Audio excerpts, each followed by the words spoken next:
है वो आखिरकार किन किन व्यक्तियों से बात करता था। उधर कथावाचक अनिरुद्धाचार्य का महिलाओं पर विवादित बयान सामने आया है। अनिरुद्धाचार्य के बयान से महिला वकीलों में गुस्सा है। अनिरुद्धाचार्य के खिलाफ कार्रवाई की मांग उठी है और मुकदमा दर्ज कराने की चेतावनी भी दी गई है। अनिरुद्धाचार्य के खिलाफ कार्रवाई की मांग उठी, मुकदमा दर्ज कराने की चेतावनी दी गई। कुछ दिनों पहले अनिरुद्धाचार्य और समाजवादी पार्टी के सुप्रीमो अखिलेश यादव के बीच में भी विवाद की खबरें सामने आ रही थी। इस बीच अनिरुद्धाचार्य का एक बयान जिसमें कार्रवाई की मांग की गई है। जब लड़की 14 साल की होगी और 14 साल की कोई लड़की आपके घर दुल्हन बन के आ जाएगी तो उस समय तो वो बच्ची होगी, आप उस परिवार को अपना मान लेगी। लड़कियां लाते हैं 25 साल की, अब 25 साल की लड़की 4 जगह वो मुंह मार चुकी होती है। वो 25 साल की जब तक आती है तो पूरी जवान होके आती है। जवानी कहीं ना कहीं तो वो उसकी जवानी फिसल जाएगी या बच्चों का विवाह जल्दी हो जाता था। टाइम पे देख लेना, लोग फिर जल्दी शादियां करना शुरू कर देंगे। जब लड़की 14 साल की होगी और 14 साल की कोई लड़की आपके घर दुल्हन बन के आ जाएगी तो उस समय तो वो बच्ची होगी, आप उस परिवार को अपना मान लेगी। लड़कियां लाते हैं 25 साल की, अब 25 साल की लड़की 4 जगह वो मुंह मार चुकी होती है। वो 25 साल की जब तक आती है तो पूरी जवान होके आती है। जवानी कहीं ना कहीं तो वो उसकी जवानी फिसल जाएगी या बच्चों का विवाह जल्दी हो जाता था। टाइम पे देख लेना, लोग फिर जल्दी शादियां करना शुरू कर देंगे। वीर नारायण शर्मा हमारे साथ मथुरा से ज्यादा जानकारी के साथ इस वक्त जुड़े हुए हैं। वीर नारायण, हमने बयान सुन लिया, मैं कंफ्यूज हूं कि क्या समझूं, आप ही समझा दीजिए अनिरुद्धाचार्य ने कहा क्या है। देखिए, बिल्कुल राजीव, जिस तरीके से अनिरुद्धाचार्य ने कथा के दौरान मंच से महिलाओं को लेकर यानी कि लड़कियों की शादी की उम्र को लेकर इस तरह की टिप्पणी की है, वो उसको लेकर कहीं ना कहीं जो लड़कियां हैं उनमें आक्रोश देखने को मिल रहा है। महिला अधिवक्ताओं ने तो परिसर में अनिरुद्धाचार्य जो कथावाचक है उनके खिलाफ मुर्दाबाद की नारेबाजी की है और कार्रवाई की मांग उनके खिलाफ की है। अनिरुद्धाचार्य हमेशा से महिलाओं पर टिप्पणी को लेकर लगातार विवादों में रहे। आपको बता दें कि अनिरुद्धाचार्य ने जिस तरीके से ये बयान दिया है, उन्होंने कहा है कि पहले लड़कियों की शादी 14 साल की उम्र में हो जाती थी और 14 साल की उम्र में होने के बाद ये ठीक रहा है।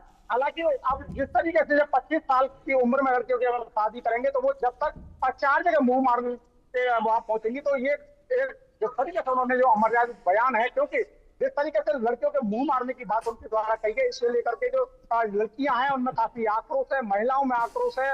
और खासकर अगर बात करें मथुरा बार एसोसिएशन के जो अध्यक्ष है प्रदीप शर्मा, उन्होंने भी इस पर आक्रोश व्यक्त किया। उन्होंने साफ तौर से कहा है कि इस मामले को न्यायालय में रखने वाली युवतियों का जो केस है इसको प्रदीप शर्मा के द्वारा फ्री में लड़ा जाएगा। तो ये कहीं ना कहीं आरोपी जो आचार्य है वो सनातन को लेकर, महिलाओं को लेकर और जो लगातार जो विवादित बयान देते हैं ये अमर्यादित बयान है। इस तरीके के बयान से उनको बचना चाहिए, क्योंकि ये भागवत का मंच है। भागवत के मंच पर सनातन की बात करनी चाहिए, भगवान कृष्ण की लीलाओं से जुड़ी बात होनी चाहिए। लेकिन वो जिस तरीके से लड़कियों की शादी की उम्र की बात कर रहे हैं और 4 जगह मुंह मारने की बात कर रहे हैं, तो कहीं ना कहीं सब बयानों से जो भावना है वो आहत हो रही है, क्योंकि कहीं ना कहीं ये मानव अधिकार आयोग का, महिला आयोग के नियमों का भी उल्लंघन है। और लगातार जो महिला है उनमें आक्रोश देखने को मिल रहा है। कल बड़े प्रदर्शन की चेतावनी महिला अधिवक्ताओं ने दी है।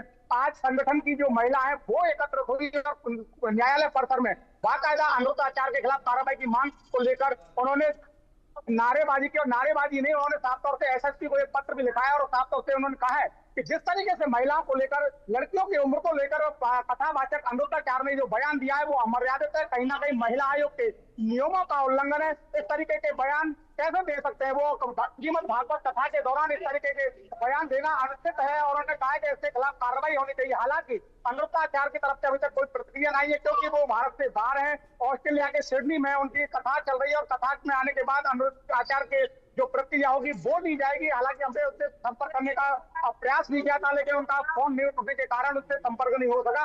बाकी की जिस तरीके से महिलाओं में जो आक्रोश है वो लगातार देखने को मिल रहा है। और महिलाओं जो अधिवक्ता है पूजा कौशिक, उन्होंने साफ तौर से कहा है कि कल उनके खिलाफ न्यायालय में एक याचिका दाखिल की जाएगी और याचिका के माध्यम से उन पर कानूनी शिकंजा कसने का प्रयास किया जाएगा, क्योंकि ये कोई पहला मामला अनुरोधाचार का नहीं है। इससे पहले भी अनुरोधाचार लगातार कथा के दौरान महिला को लेकर के अभद्र भाषा का उपयोग कर चुके हैं। सभी राधा जी को लेकर के उनके द्वारा एक बार कहा गया था।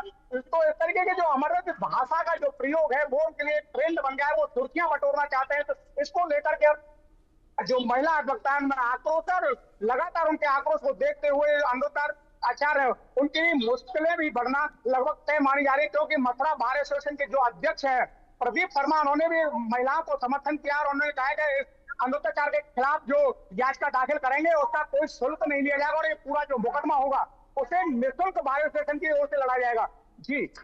जी आप बात तो सही कह रहे हैं यहाँ पर, लेकिन अब मथुरा बार एसोसिएशन वकील क्या कदम उठाते हैं। लेकिन ये बयान उन्होंने दिया कहाँ था, किस जगह पर, ये कहाँ कथा हो रही थी, और क्या वहाँ पर भी मौजूद महिलाएं थी जिनके सामने उन्होंने ये सब कहा, और उनमें से किसी ने क्या तब ऐतराज जताया था? देखिए राजीव, अभी तक ऐसा कोई मामला उनके सामने नहीं आया कि किसी महिला ने पहले कोई ऐतराज जताया। हालांकि ये जो वीडियो है वो सोशल मीडिया पर वायरल हो रहा है। किसी कथा के मंच के दौरान ही उन्होंने बयान दिया था, क्योंकि नया बयान नहीं है। हालांकि ये पुराना वीडियो बताया जा रहा है। जिस महिला अधिवक्ता की बात की उन्होंने वीडियो निकाला, उनके साथ वो कहना है कि जिस तरीके से जो वीडियो है ठीक है, भी पुराना हो, लेकिन जिस तरीके से अमर्यादित भाषा का उपयोग उनके द्वारा किया गया, इसके लिए उनको माफी मांगनी चाहिए। ठीक है वीर नारायण, बहुत शुक्रिया मेरे साथ जुड़ने के लिए। वीर